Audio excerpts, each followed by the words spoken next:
This is Tales from the Pros, where business leaders and influencers share their stories of inspiration, struggles, and successes.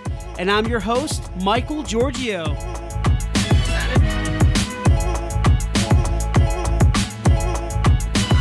Hey everyone, welcome to Tales from the Pros. This is Michael Georgiou, Chief Marketing Officer and co-founder at Imagine here in Raleigh, North Carolina.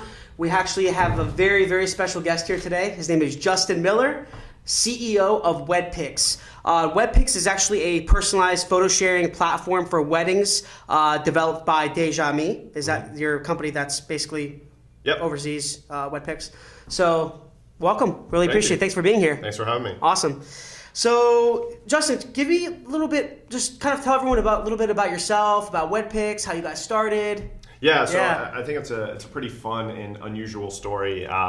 Myself, I'm a designer by trade. I actually graduated from the College of Design at NC State University back in the early 2000s, pursued a career in graphic design at IBM out in RTP. I realize I don't really look like the corporate America type, but I found a nice home there. End of 2010, I was at a concert and at the Cat's Cradle in Chapel Hill. Okay. I'm a big guy. When I go to a show, I stand in the back. I'm watching everybody in front of me holding their phones up, taking photos and videos, and thinking this is an amazing show. Mm-hmm. I know the couple people with me, but I don't know anybody else. What if there was a way that I could see all of these photos and videos again? You have to also think pre-hashtag days, because now that problem is more or less solved. So the idea was born. The original product was called Georgiou, which happens to be the company name. Okay. And the premise was to enable people to collaboratively share and interact with each other's photos without necessarily knowing one another. You and I could be at the same show, the same event. We each take photos, upload them, and we can see each other's content. But again, no friending, following, etc. Mm-hmm. We ran that for about a year. We had some early success with it. We actually were able to take the product back to IBM, knowing that there was a big void for them with marketing events, for example. They spent tens of millions of dollars on these marketing events, and after the fact, they had no way to easily aggregate everybody's photos and videos. So we were able to take the product back to them, signed several big partnerships with them, and we thought, hey, we may be onto something. Concerting was a little harder to get into just because that's a tough nut to crack. Mm-hmm. And so we started doing the corporate thing. We realized while it was interesting, it wasn't really a feasible idea in terms of reaching scale. So we started thinking about internally, where else could we apply this concept? And we were looking at all of these different scenarios, and we stumbled upon weddings. And we said, the makeup of a wedding is actually really similar to a concert. You have a group of people, typically 100 plus people, who may or may not know one another, but they all have that common thread of the couple, much like the common thread of the band. And weddings are an event where people take a lot of candid photos and videos.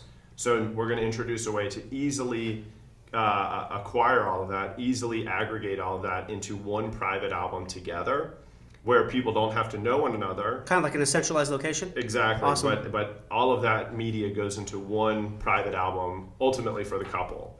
And so in late 2012, we shifted our focus from concerts into weddings, and we launched WedPics in August of 2012.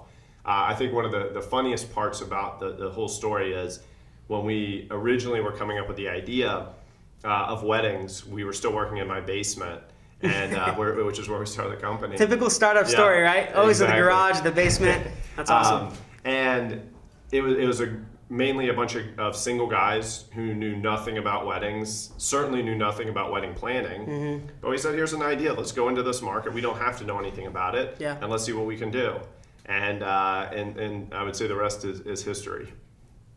That's cool, man. That's awesome. I love that. So So before WedPics, did you always see yourself as like an entrepreneur or starting a company? What were your aspirations growing up? Or did you, like for me, I never ever thought I would own a company. I thought, man, I wanted to work at Puma or Nike. That was like my dream, is to do sports marketing. Yeah. I never really knew I would ever be an entrepreneur. It was kind of a blessing in disguise. Yeah. Was it something like that for you? How did it happen? No, actually, as a child, I loved cars, and I grew up in a smaller town, and there was a couple people that had Ferraris. And anytime I would see one of these people, I would say something to my dad about it, and he'd say, "Oh, that's a cardiovascular surgeon." So growing up, that was my goal. I want to become a cardiovascular surgeon. I want to have the Ferrari. By the time I got to high school, I realized that I was really passionate about art and design, and I ultimately decided I wanted to go more into the advertising world. Okay. I can't deal with surgery or hospitals or anything Yeah. So I decided I want to go into the advertising world. Wound up getting into the design school here at State, which is a super competitive school, but it was a great opportunity. Got a great program here. Yep. Explore the different facets of design and realized that graphic design was probably my best bet if I wanted to really make a career out of design. And that ultimately landed me my gig at IBM. Worked in a group that was more or less like an internal ad agency. So great exposure doing stuff both externally for IBM, like I would do a lot of the design you see on IBM.com's homepage, but also internally. So a lot of the internal campaigns and events, networking with external agencies and whatnot. Really great experience. And there came a point where I said I want to do more. And for probably 2 years leading up to when I ultimately elected to leave and start my own company, I was thinking about different kinds of ideas for a startup, even though I didn't really know what a startup was then. Not necessarily app-based either. Thinking about maybe website or things on the web, or even looking at physical products and ideas there. But when I came up with the concept, which originally was Deja Me with the concerts, that was an idea that I started talking to people about, and every person I spoke to about it said this is something that could really work, because it felt to them like I had created a solution for a problem that they had experienced. Yeah. The issue was at scale, it's not really that much of a problem. At the end of the day, most people don't leave a show and think, man, I just missed out on seeing everybody else's photos or videos. Also thinking, 2010, 2011, camera phones weren't that good. Cameras in general weren't what they are today.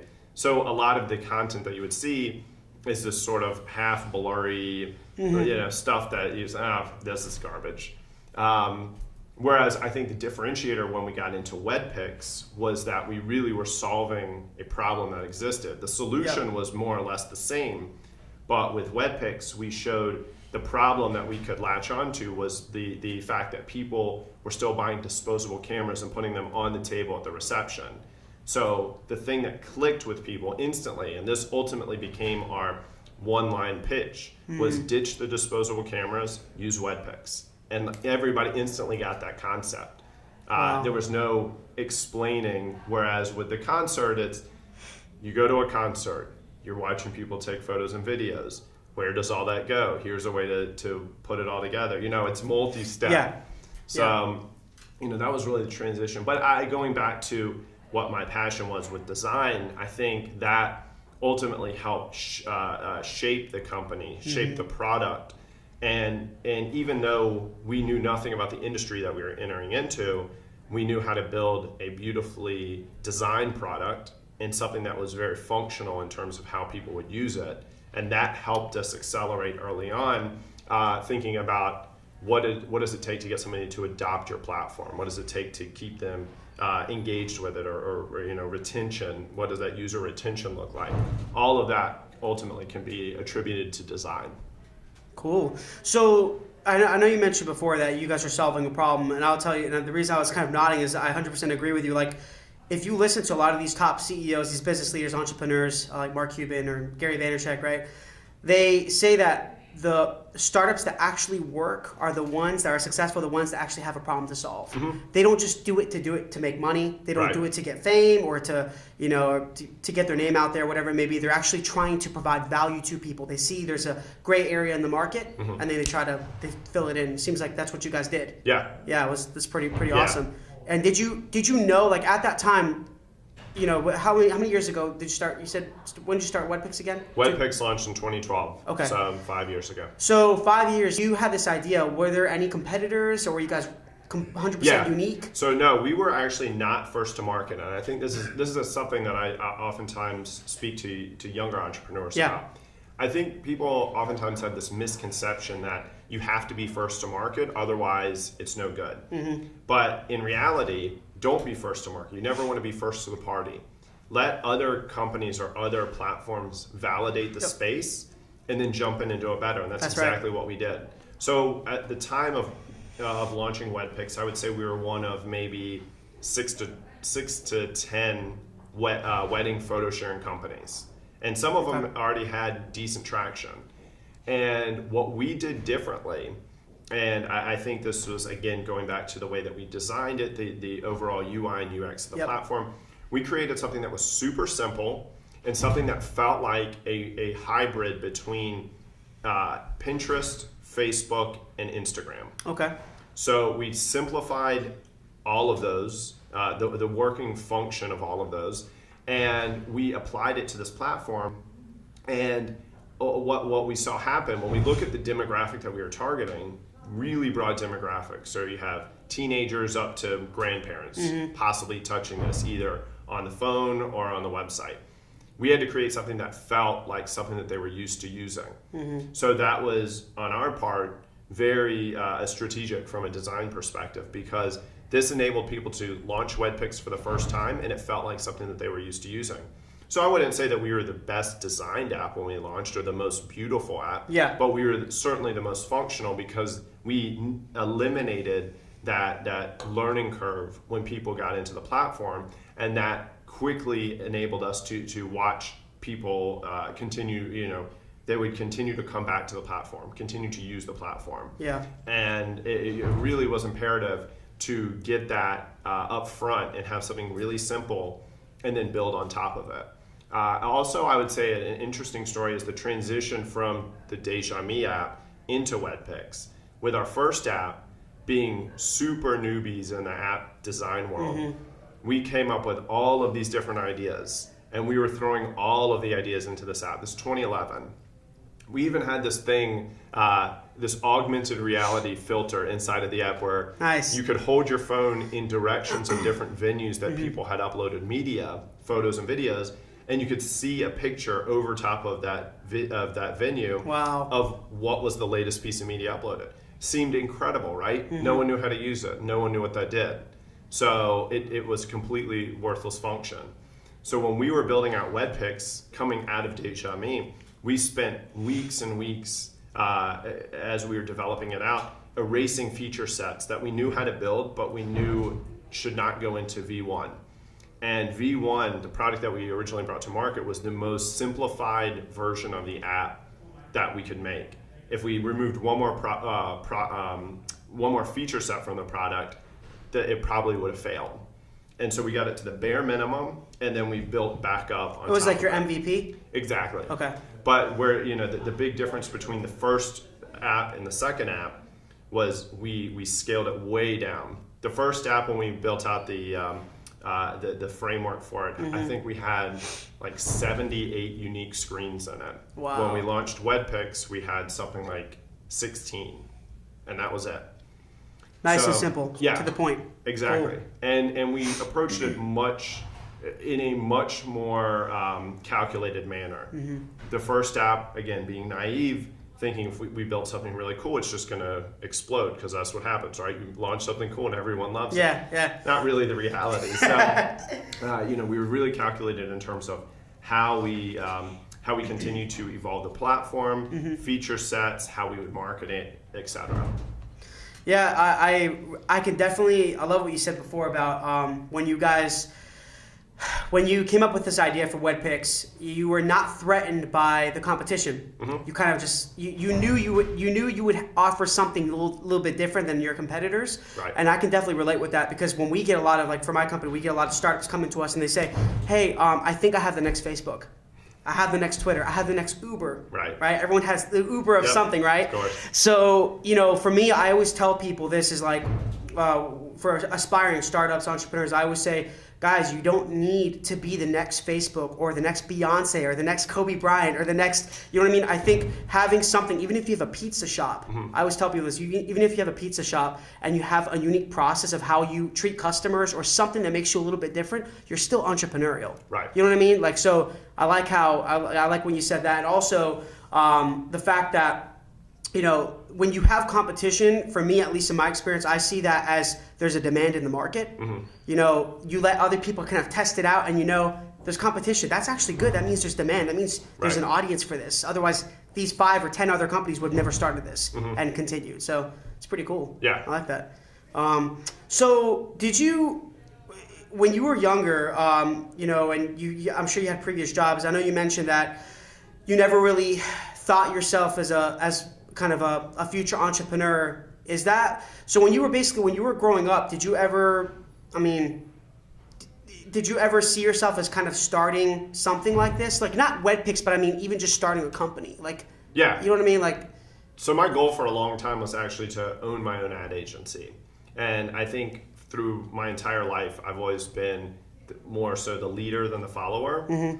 And just for my personality. And I think that is ultimately a key component to being an entrepreneur is having those leadership qualities. Yep. And so being a tech startup entrepreneur may not have been on my radar a decade ago. Right. But doing something where it was my entity at the end of the day. Yep. What certainly was. Cool. So jumping a little bit here in regards to, I know when you came in here, we're talking a little bit about. I saw that you guys were funded. You're definitely funded, which is amazing. Talk a little bit about that. How did that all work when you guys started? Did you know that you were going to require funding, or did you want to bootstrap it yourself, or just grow it organically? Give me a little insight about that. The funding piece is always a very interesting part of the story. I think for any startup. And I also think that there is a false, or let's say it rather false. There's a certain stigma associated with raising capital, and we'll touch on that. But so early on, our goal was to create a consumer-focused product and not focus on revenue in the beginning, because all of our attention was on user adoption and retention. Yep. And we saw revenue as a major threat to both of those, so we removed it for the time being and just focused on getting people into this platform. And the number one question is, well, how do you make money? Mm-hmm. We don't make money, but guess what? We're in an industry where the average person spends $30,000 on their wedding. Chances are we'll be able to figure out some way to take a few of those dollars at the end of the day. So, totally free platform in the beginning. We went ourselves, we funded it. When I left IBM, I liquidated my entire 401k, all of my stocks, and put it into this company to start it. And I also had to give myself a small nest egg because I went with no salary for almost 3 years. Mm-hmm. And I was fortunate to be able to do that because of my previous career. But I think that also creates a drive in a person where failure is not an option.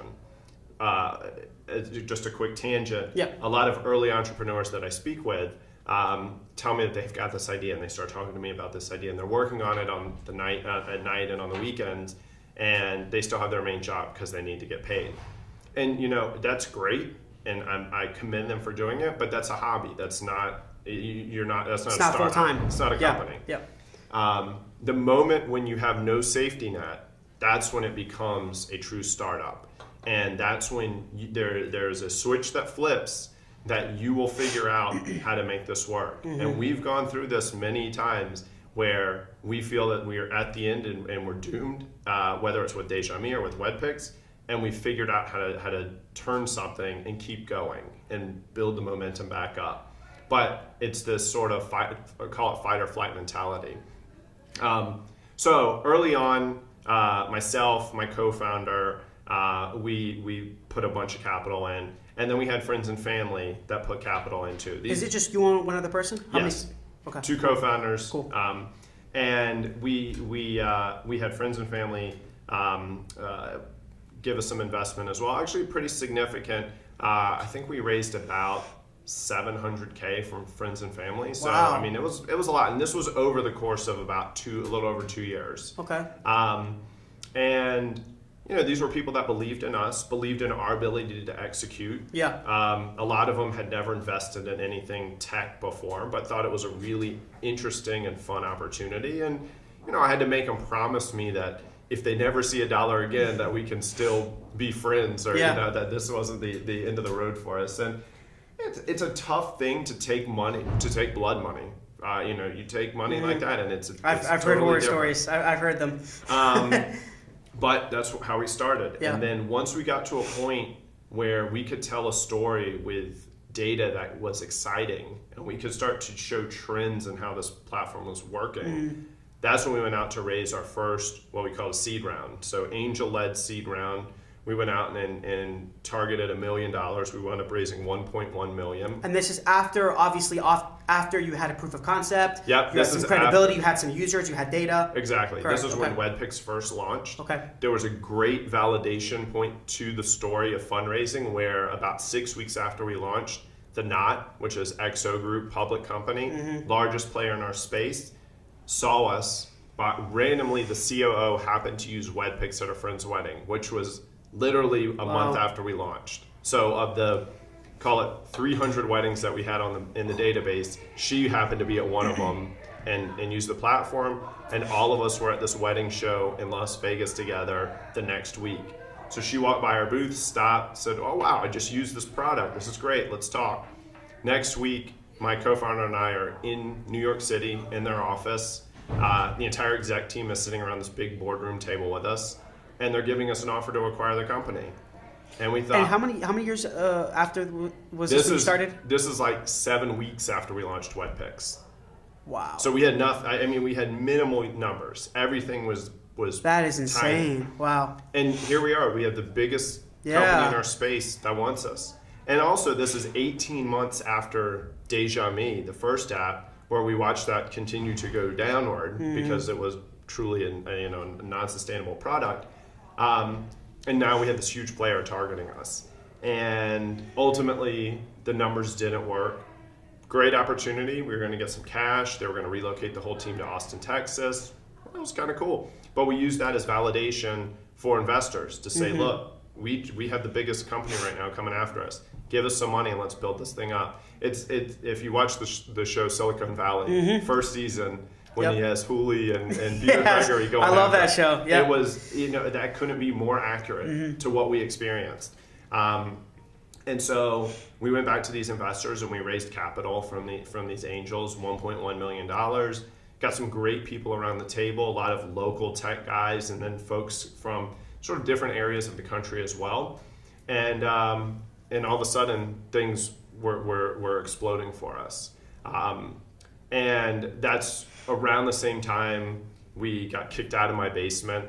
We got our first big piece of PR, which was the local News and Observer. They did a full page story on us. What is it, like NC Tech Wire?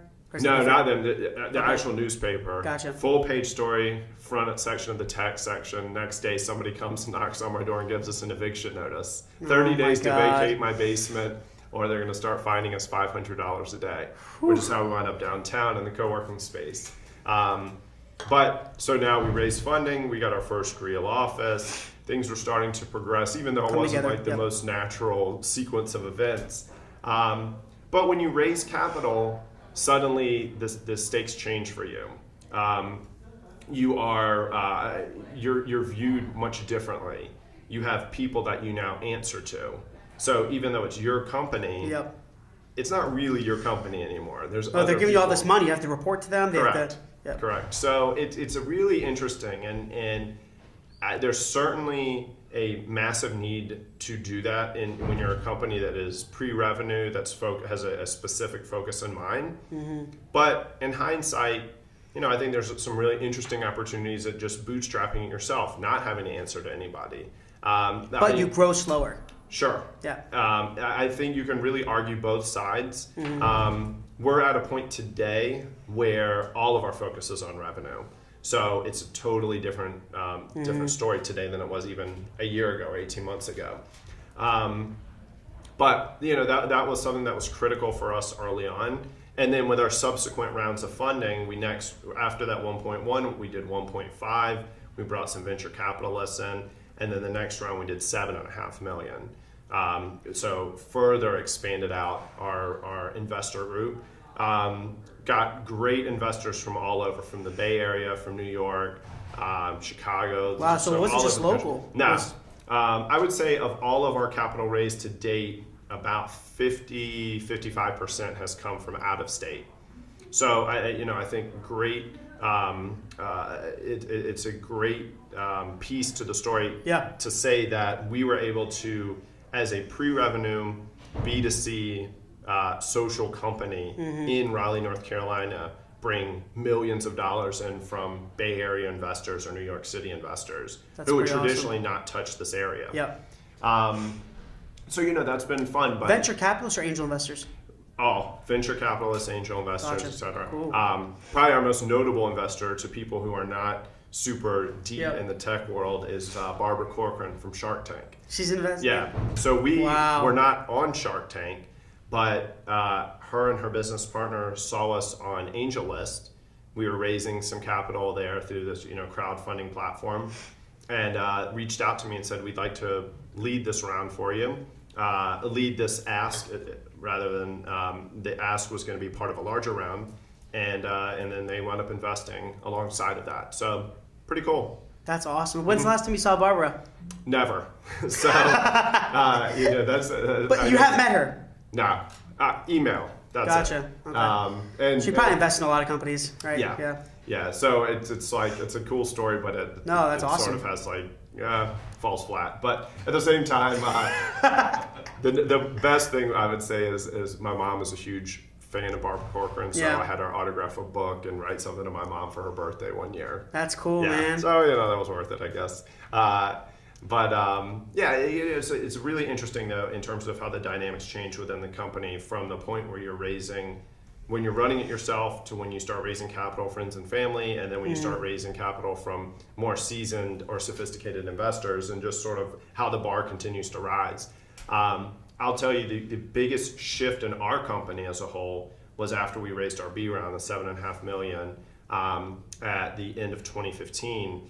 That was a really big change in terms of what the expectation was now of the company. Earlier on, we'd have board meetings where everything is great in every board meeting. Great job, product's great, keep up the good work, pat you on the back and you go on your way.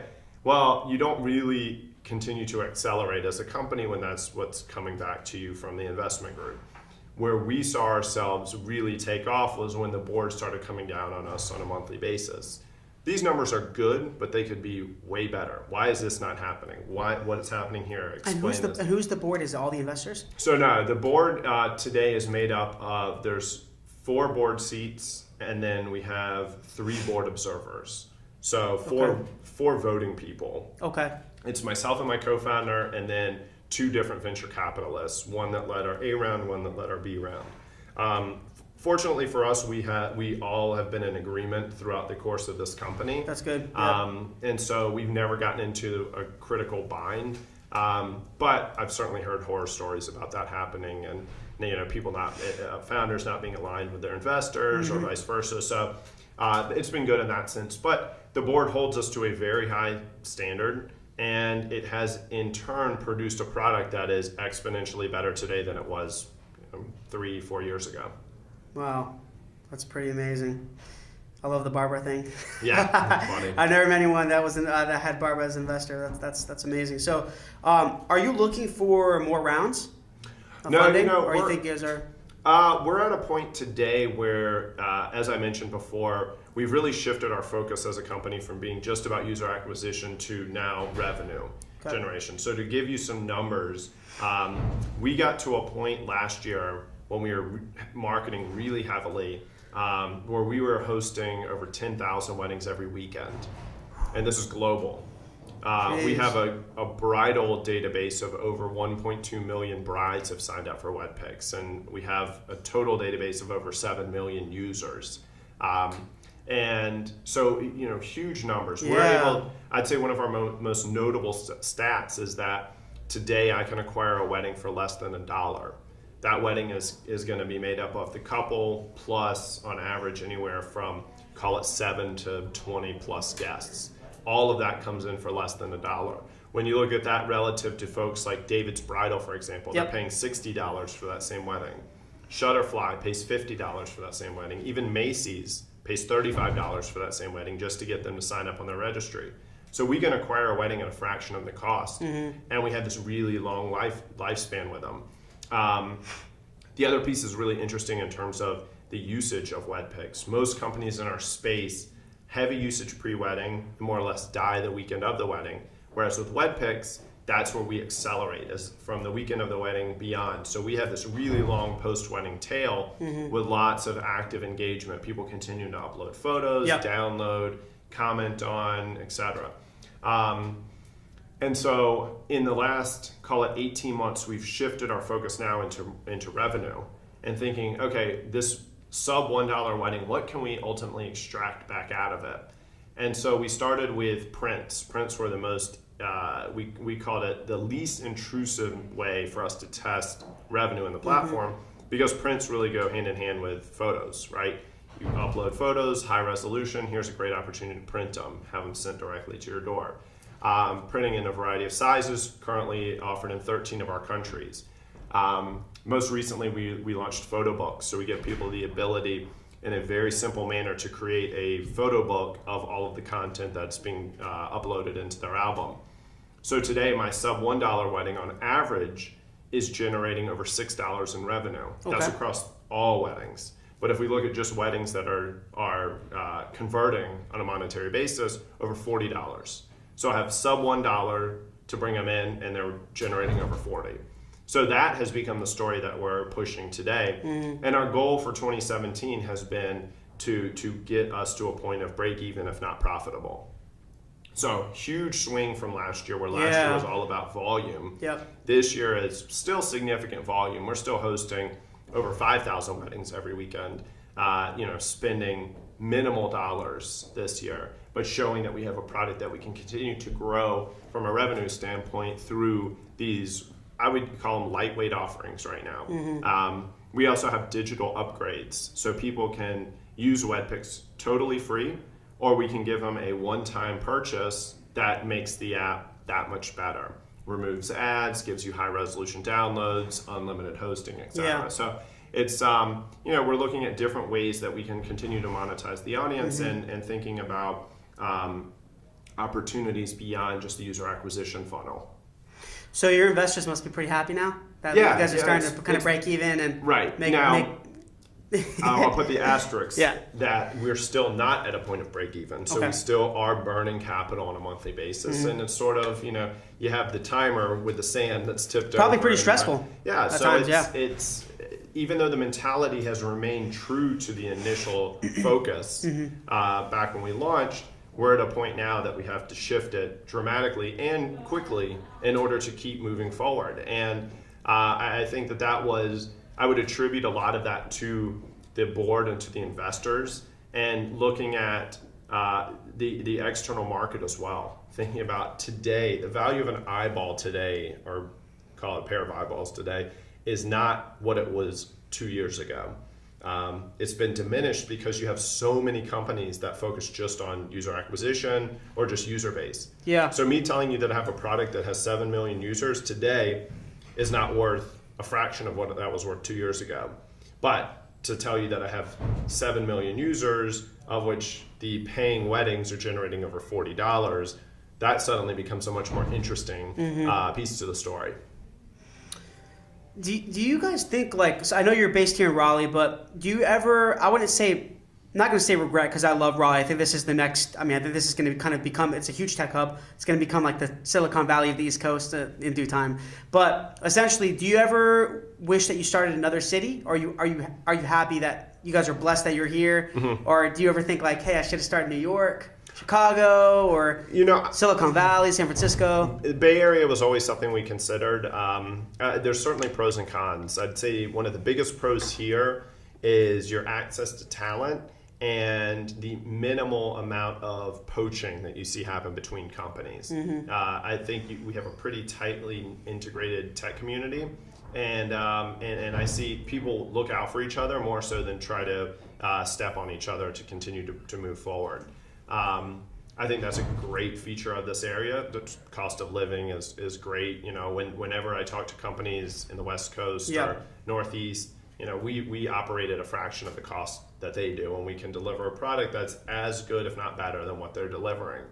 I'd say for me personally, one of the biggest drawbacks is just access to capital and access to strategics. So I can't just go out and grab a drink with so-and-so because that person doesn't exist here. So all of my meetings have to be much more calculated than on the fly. That, in hindsight, would have made things, I don't want to say easier, but it would have given probably more opportunity as we've continued to grow as a company if there was easier access to those types of people. And then I think for WedPics specifically, because we're such an outlier to this area, again, consumer, pre-revenue, social, mobile company, you really don't have that here. And so we would be much more in line with companies that are in the Bay Area or companies that are in the Northeast. So, I think there's definitely pros and cons.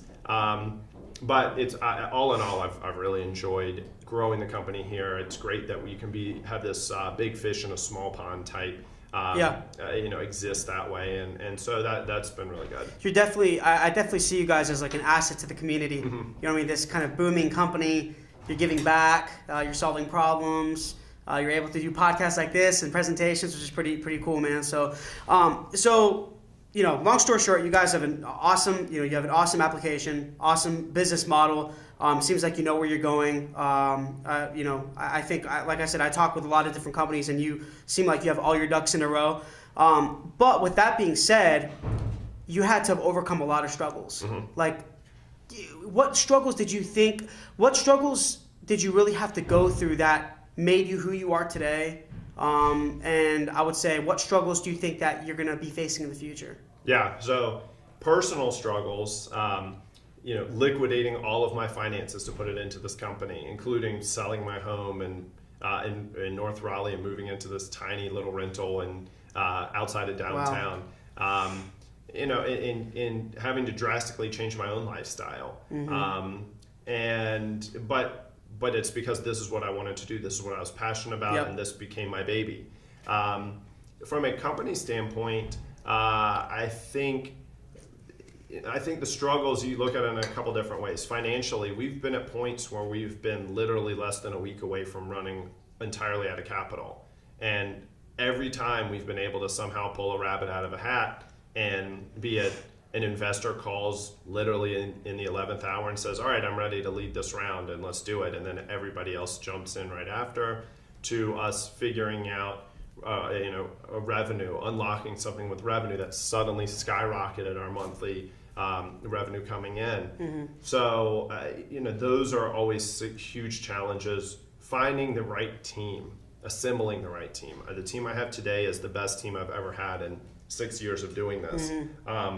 But we've gone through a lot of other people, and team size has fluctuated tremendously. Scaling it, all that as well. Yep. Growing it up, bringing it back down. Yep.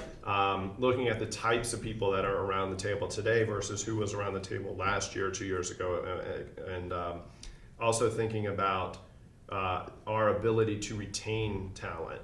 Earlier on, when we were still fairly new, it was easier for people to want to just jump ship, and I lost people to Facebook or to other startups on the West Coast, or even one other person. A person wound up going to a larger corporation here in this area. So, that's certainly a massive hole that forms when you have a team of 13 people, and all of a sudden one person is going to be gone in 2 weeks. And you have to figure out, how do I fill that? And how do I fill it and continue the momentum and not have to be held back because suddenly I have to train a new person or things like that. So I would say those are probably some of the biggest struggles. When we look at, from a team perspective, when we look at the platform, looking at competition that's coming out, be it in the direct space or indirect space called Instagram, when they continue to create feature sets that make it harder for us to identify as a unique competitor. But at the same time, we still offer something that people want specifically for their wedding. I've always used the analogy that people could buy their wedding cake at the grocery store, but there's a reason that wedding cake companies exist. It's like you're in this in this market where everything that this couple wants revolves around the wedding itself, and everything that they want to touch is wedding specific. So you're niched out. Right, we have that advantage. But you look at big companies that acquire or partner with competitors. Those put, when the Knot, for example, after we turned down their offer, they partnered with one of our competitors, and we certainly had this oh shit moment that, the biggest company now has a product that is a competition to us, and they have the firepower and the ability to really move this thing. At the end of the day, it didn't do anything, and ironically enough, about 10 months later, that competitor came to us saying they were out of money, asking if we wanted to acquire them. So, you have some funny things like that happen, but I think the challenge is always going to be continuing to move forward, continuing to stay true to your vision and be focused. You're going to hear, especially as you raise more capital, as your company grows, you have lots of people telling you what you should be doing or their thoughts on things. You have to be able to regulate that information and continue to stay true to the course that you've set out. There's lots of times where you can think, oh, what if we did this instead? Or what if we went this way? I think you're going to see challenges, and we face challenges on multiple fronts. And I think at the end of the day, a proof that you are not only a strong leader, but that you have a really strong team working with you is in your ability to continue to execute down that same path.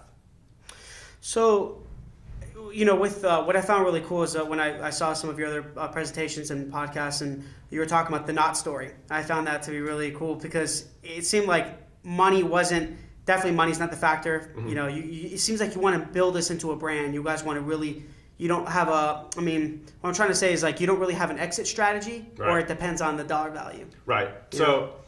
Always have an exit strategy. Okay. I think it's important to go into any company thinking, ultimately, what do you want to do? Because if suddenly the question is posed, you want to be able to have an answer. If you go into a company and you don't know what you want to do, and somebody comes along and offers you $10 million tomorrow, what do you do? Do you take it? Do you keep growing? Do you want to ultimately take the company public? Do you want to be self-sustained? So I think it's always important to have that, at least in the back of your mind.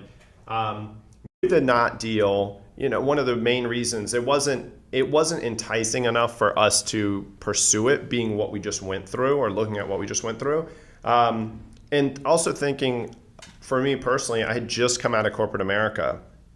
Now, 18 months later, do I want to go right back into corporate America and not have anything that was really life-changing attached to it? It would have been a fun, I had this great 18-month experience, but here I am working for a large company again. And I think more than anything, that became just great validation. So I think looking at opportunities like that as validation, validation to investors, validation to employees, validation to the market, I think that's really important. Mm-hmm.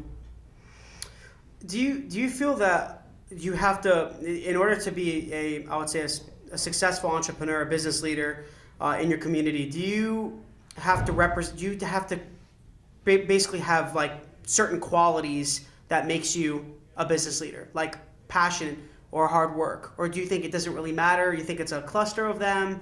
What qualities do you think really guides you to being a successful business leader? Yeah, I think it goes back to what I was saying previously with your ability to stay true to the mission at hand, true to the be able to focus on what it is that you've set out to do. I think the retention of the folks working with you is a great sign of that. I think your ability to continue to grow and succeed is also a great testament. But as a business leader, I just sort of look at myself as the person who's the one person in my company that's willing to go out and do interviews and be the front man of the company. Face of the company. Yep. Exactly, and raise the capital. But all of that is attributed to everybody that's working behind the scenes. Because without any of those people, I have nothing. I have a story, but that's about it. Yeah. So I think the leader is the person who maybe doesn't necessarily have to be always at the front, but the person that continues to keep the pack cohesive. and continues to keep everybody driven to move forward and to keep everyone excited about what it is that they're doing. And at the end of the day, the person who is bragging about what everyone else has accomplished, because again, it's like they're the reason why this works, not me. Mm-hmm. And where do you feel like, so if for me at least, I see that there's a lot of, there's so many startups that are, everyone has, a lot of people have startups nowadays, that you're smiling, right? So everyone has a company, everyone has a startup now, which is amazing. I see that as, that's very inspiring. I think that's good for the country. But do you feel like where do you feel the market is headed in regards to building a business, starting a company right now? Mm-hmm. Where do you think it's headed? Do you think it's harder to start a business right now, or do you think it's easier? I think it would be easier just because there's so many more tools you can use, and there's a lot more opportunity, but is it harder because is it saturated? I would say that it's definitely easier to start a business, way harder to grow a business because of the competition, because there's a lot of people. It's a very noisy space now, being an entrepreneur. Mm-hmm. I think at the end of the day, it's imperative that those who are interested in starting a business really have a problem that they're solving, that they're bringing a solution to the table to something that is a true problem, not something that is, this may be a problem, or I think that I have had that problem once before, because otherwise you're just going to waste a lot of your time and most likely money doing that. Mm-hmm. So I think it's important, more so today than it was even 5 years ago, to really refine what it is that you're solving. Yep. And having a really keen understanding of that problem solution. And having an idea of how it is that you want to move forward. What does it mean to bootstrap and get to a certain milestone and then go after capital, mm-hmm. or have capital up front? I think far too often early stage entrepreneurs will think, I have to have X number of hundreds of thousands of dollars in order to get this to the next level. Right. It's like, what if you don't? I'll tell you, an investor once told me, and this is, I would say, one of my greatest pieces of advice when I talk to folks from mm-hmm. a financial perspective. Anytime you build out a model for your startup, doesn't matter what stage you're at, you build it out in these 3 sectors: bone, muscle, fat. And so when you're thinking about how much capital do I need to move forward, what is this company going to take for me to get from point A to point B, you do it under each of those models. Bone is the absolute bare minimum. Okay. You take any more pieces out of it, it falls flat. Muscle is going to be your bone plus some. Fat's going to be if everything is exactly as I want. I'm operating in a very frothy manner. And I think that that's really important when you think about, especially early stage entrepreneurs, mm-hmm. and what they need to do to get to that next level. And I always push people to operate on that bone mentality until they reach a critical set of data points, call it critical scale or whatever. Mm-hmm. Once that has been achieved, then look, how do you advance to that next level? But all of that can't be housed under one assumption, because I think at that point, you're really setting yourself up for failure because you've got it all in one basket. Yeah. So you feel like that a lot of startup, or someone who has an idea, they want to start a business. Do you think it's really, I would say it makes a big deal if they know how to grind it out in the beginning? Totally. Because for me, I've seen so many different business leaders that, I'm not going to say any names, but it just feels like they didn't really put in the work. It's like, I wonder, how the heck did they get there? You know what I mean? We all know someone like that. But the ones I really respect are the ones who, they grind it out. They know how to work hard. Yep. It doesn't matter. Like we talked about, there's competition. You're not scared of it. You're willing to do whatever it takes. Right. You're the CEO. You're out in the front, doing presentations, podcasts. You're pitching to investors. You're the face of the company. You're probably doing some grunt work at the office too. Mm-hmm. I'm sure. We all do that. But it shows that you really weren't willing to do whatever it takes to make this thing successful and provide value and to grow and to scale. So I guess you can agree with that. Yeah. Cool.